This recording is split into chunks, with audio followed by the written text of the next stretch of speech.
This is Leanne Goebel reporting for AdobeAirstream.com.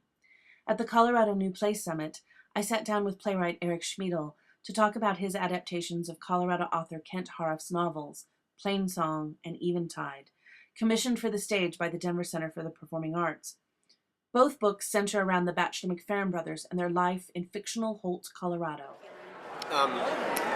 Raymond and Harold McFerrin are the two brothers that live out in the ranch, on their ranch, outside of the small town of Holt, and they've lived together their whole entire lives. As the story goes, their parents died when the boys were teenagers, and they left school and started working on the ranch. And I think one of the reasons we really identify with them is their honesty and their simplicity.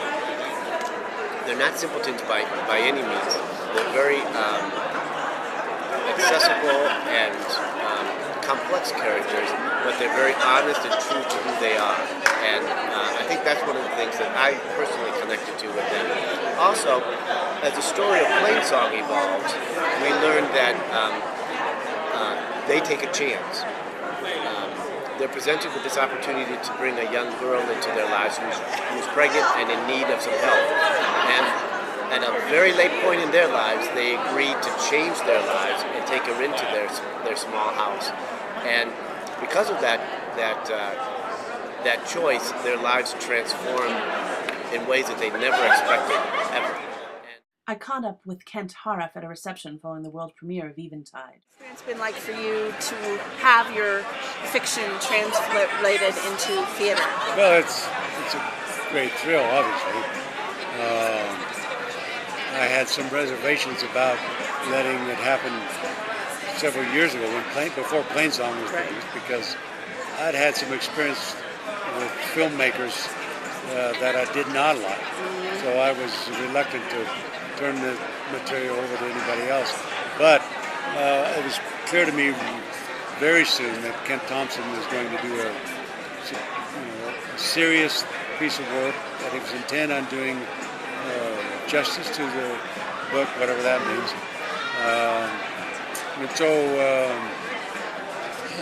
I've never dealt with professional theater people before, but I've been very impressed with how hard they work, how thorough they are.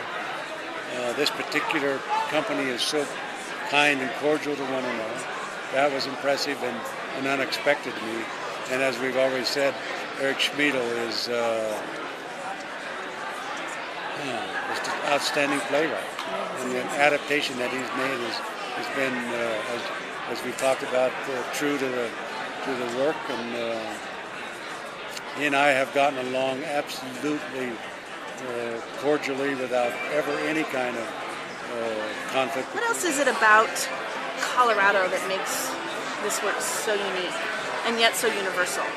Well, I'm not the one to make those kind of statements. Other people could talk more appropriately about that kind of thing. But to pick up on what you've said, it's very important to me to be specific about physical and climactic kinds of details, all those kind of things. I have to be accurate. I want to be. But on the other hand, I want to think, as you suggested, that this story has suggestions that are wider and more universal than just Eastern Colorado. But in regard to what in the play, for example, tonight, it should be clear that every time the McFerrins are in the play, almost every time, the weather is a detail that is mentioned, because details of weather are so important to people who are out in the country who depend upon weather for so much. So that's part of being in Colorado. Weather, of course, is everywhere, but it's certainly important to anybody involved in ranching, anything to do with agriculture. So that's an important. All the ranching details are very important to me to get right. And if I would be upset if I got them wrong. think one of the beautiful things about Kent Haruf's writing, is that he's so specific to the region, to the eastern plains of Colorado where he grew up. He knows the way people talk. He knows the people that live there and the situations that are involved there. And it's that specificity, I think, that makes those novels so universal. As we discussed, they're bestsellers around the country, and they have gone beyond the borders of Colorado to reach all the way to the East Coast, to the Midwest, where I'm from, to the West Coast. And again, it's that specificity of character, place, and language that I think makes the novels universal. So we wanted to make sure that we tapped into that in our productions. One of the ways we did that was to employ a story theater style in using narrative to help us tell the story. So we use portions or sections or little tidbits of Kent's narrative voice in our story. That allows us to do a couple of things. In a very practical sense, it allows us to go from place to place quickly. So we can go like razor fast speed to go from one place in Holt to another place, from one time period to another time period, using that vernacular and get the audience there without having to spend a lot of time in a scene doing that.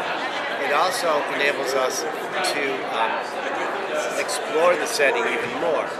One of Kent's beautiful techniques is to describe the way the plains look, or to describe the way the light, he likes to use this phrase, slanted light of the morning. So we were able to use some of those images that get us into the place of the community real quick. And then the third thing that using that style did was it enabled us to include Kent Haruf into our production and use the way that he speaks, the way that his language is, the unique way that his language rolls in our production to give it that, hopefully to give it that specificity of place and character in a very Colorado sense, as you say. Also, then the last thing we wanted to do was maintain a connection to the characters, so that we really wanted to make those characters that we find in the novel as close and as rich as they are in the novel, because it's those rich characters that really grab our attention. What do you want people to take away from your story? Well, I want to think that this story is about loss and how people respond to loss. Everybody in this story loses something. I mean, the Wallaces lose their children. Raymond's lost the most important person, the one he's loved the most, the longest. So what do you do after those losses? That's what the part of the, at least what concentration of this story is about, how people respond to loss and how they either go on or don't. The Wallaces may never get their children back, they probably won't. But in terms of, or in the case of Raymond, he has grieved his loss, he's suffered his loss, and now he doesn't know what to do about that. He makes some mistakes. He doesn't make the right decisions immediately, but he learns from his mistakes in responding to his loss, and then he does respond to somebody like Rose Tyler, and he's a larger, more complicated, more complex, richer person because. The goal in Eventide then is to explore what happens when troubles and trials affect that family. Do the bonds separate? Do they just fall apart? Does the family fall apart, or does it stay together? With that thought in mind, Kent Thompson gave us also the idea of abiding.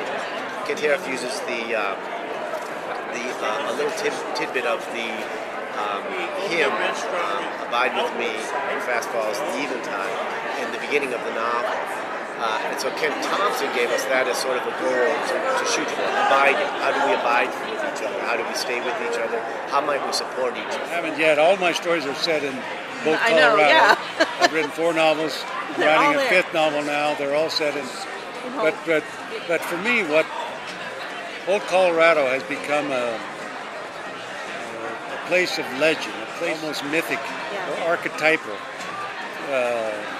It's a place where the most elementary human endeavor occurs. To me, I can make what happens in Holt become representative of every place in the world.